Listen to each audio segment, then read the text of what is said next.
donated money to his hometown every year, building roads and bridges, creating jobs for the youth. One day, the CEO asked his assistant to take a project team to check on the final phase of a local development project. He himself dressed like a farmer, wanting to quietly visit the villagers first before joining the team. He took a taxi back to his village. Along the way, the taxi driver kept complaining about the terrible road conditions. The CEO grew suspicious. He had already donated funds for road repairs. Why were the roads still so bad? Suddenly, the taxi got stuck in a mud pit. The CEO got out, pushed the car with the driver, got covered in mud, and finally freed the vehicle. But the driver refused to continue the trip, forcing the CEO to walk the rest of the way. Stumbling along the narrow, bumpy path, the CEO slipped and fell down a slope. Luckily, a young man passing by pulled him up. The CEO recognized the young man as a local villager he'd seen as a child on his last visit. Now the boy had grown into a man in his 20s. He should have been working in one of the factories the CEO had funded for the village. The CEO asked why he wasn't at work. The young man replied, "Only those with connections get those jobs, not people like me." Just then, the village chief arrived with a group of villagers. Each carried a basket full of freshly picked fruit. They were headed to deliver them to the regional project manager, the man preparing to receive the visiting CEO from headquarters. The CEO realized what was going on. Word of his visit had reached the local manager, and they were preparing a showy welcome. He felt both sad and angry. Taking the village chief's basket, he decided to see for himself why the village was still so poor, despite his massive investments. Supporting the village chief, the group trudged through rough mountain paths. Along the way, an elderly man collapsed, falling down a slope and suffering a serious head injury. The CEO quickly handed his basket to another villager, carried the injured man on his back, and rushed toward the village entrance. At the entrance, they saw a truck that had come to collect the fruit. The CEO asked the driver to take the injured man to the hospital, but the driver shoved him aside, demanding the villagers load the fruit quickly so he wouldn't be late delivering it to the leaders.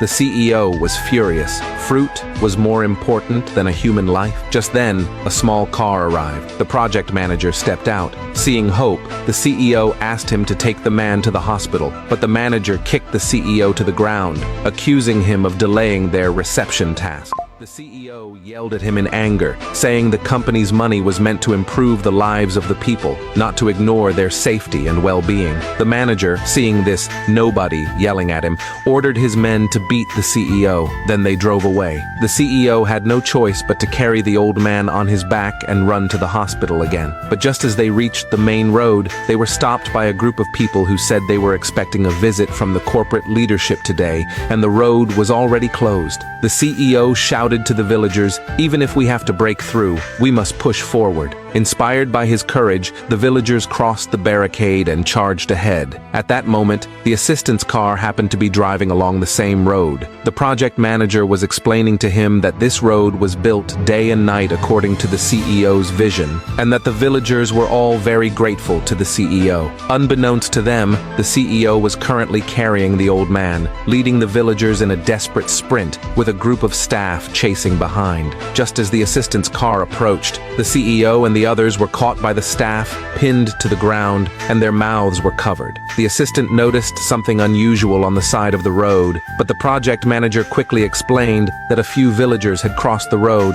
and it was all under control. The assistant's car drove off, followed by the manager's vehicle. Worried that headquarters might see the CEO's group, they ordered them locked inside the factory warehouse. The manager instructed the driver to keep a close eye on them, and under no circumstances should the headquarters team see them. At the factory gate, an arch had been set up, a red carpet rolled out, and workers stood holding confetti launchers and banners to welcome the corporate leaders.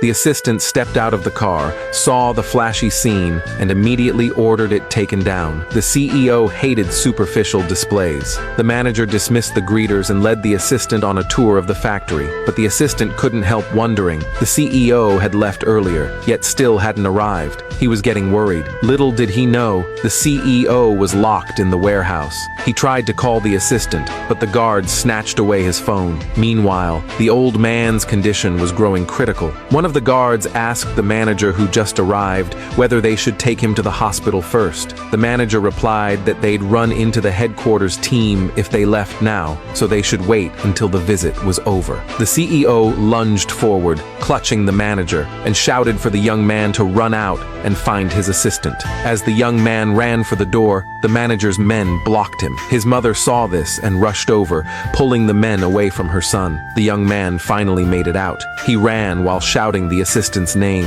Just as someone caught up to drag him back, the assistant, sitting in an office, heard the shouting and rushed out. The young man grabbed the assistant, crying that someone's life was in danger. The project manager tried to intervene, claiming the boy was just a local troublemaker. But the assistant waved him off and told the boy to keep talking. The young man explained that a villager got injured while delivering fruit, and no one here was taking him to the hospital. A visiting uncle had been helping them the whole time, but he too had been beaten and injured by the factory staff. Now that uncle was holding the manager back so the boy could escape and find help, the assistant immediately became alert. He asked the boy if this uncle was in his 40s, wearing a green shirt and blue pants. When the boy confirmed, the assistant knew it was the CEO. He quickly told the boy to take him there. When the assistant arrived at the factory warehouse, the CEO was being held down by the manager, his head forced under